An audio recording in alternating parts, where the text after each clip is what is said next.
Hi, my name is Ozioma Precious, and as you should know by now, the Igbo language has a whole lot of dialects.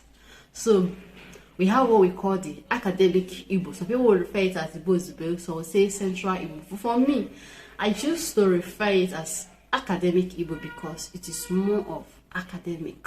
Because you are not going to force someone to speak that Igbo and leave his or her own Igbo dialect. Never.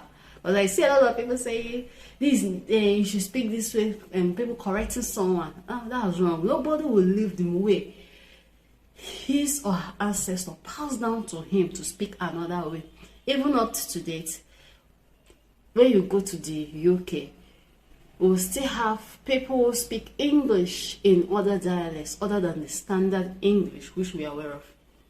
So, we have several words for house in Igbo. I will only tell you the one I'm aware of. Then you will tell me how you call it in your own dialect in the comment section. So, the academic Igbo says Olo. Olo.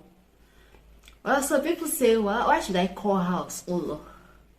Ono sounds better. So people chose Ono. All they did was to switch the le to ne sound.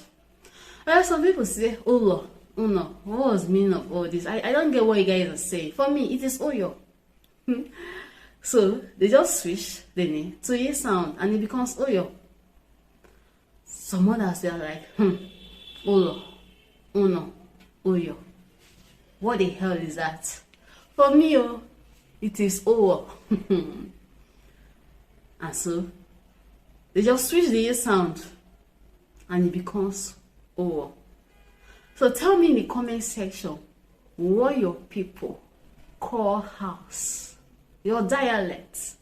Tell me the name of your community and the state where we can find it. Let's know those who call house the same thing. Thank you.